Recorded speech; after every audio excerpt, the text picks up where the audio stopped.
Have you heard of the ROTC program? Well, it's a program that you can take classes while you're in school and train to be like in the reserve military, and that means that after college, when you graduate, you actually have a job waiting for you in the military. So I thought maybe I could try that. So I emailed them about it. I said maybe I could sit in some classes, take some notes, share things with my students, what I've learned. And so, I expected the same kind of treatment that I've gotten for years. And I said, the guy emailed me back and he said, actually, yeah, we'll try and work something out, which was really a big surprise because I've been hearing no for so many years.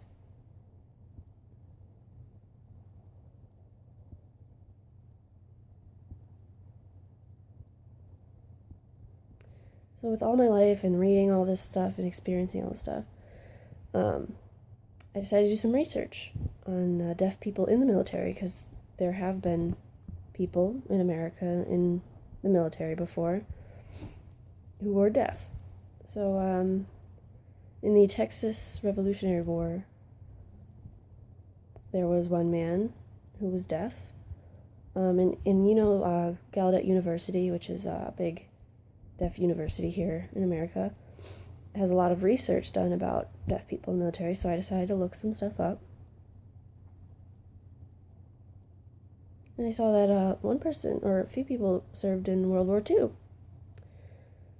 And then I decided to go do some research in Israel, or about Israeli soldiers. They're not in combat positions, but they're in supportive roles. They're in computer technicians, and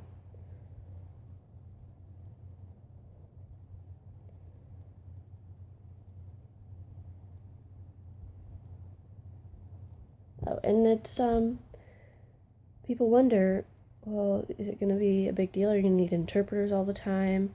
But no, it's kind of like an everyday thing that deaf people experience. We figure ways to communicate: text, computer, email, write things down, gesture, lip read.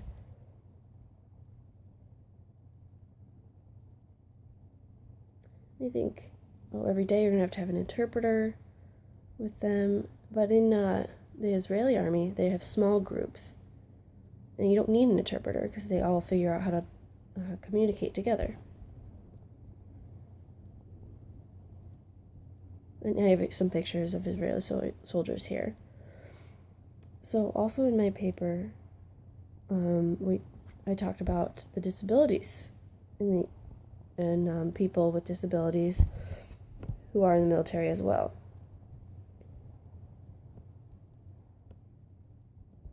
There was this one man who is still in active duty right now, who lost his leg, has a prosthetic now, and he's still over in Iraq working in combat positions. So it's really amazing.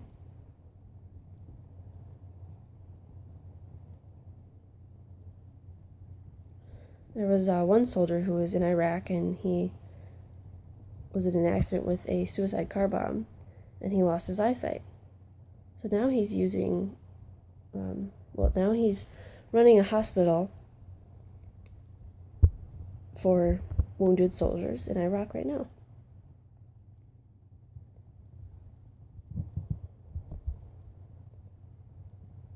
So there's a lot of examples of deaf people in the military over the years, and a lot of disabled people as well.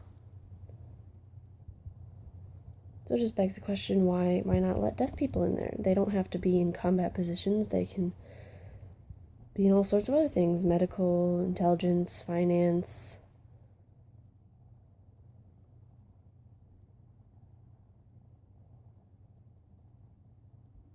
There's so many things they can do.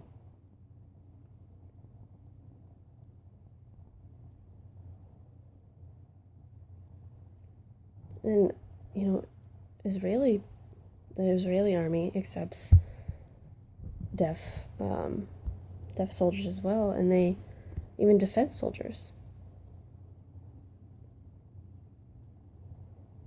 So the question is, can we Can we make the American military accessible for the deaf? And the answer is yes, of course.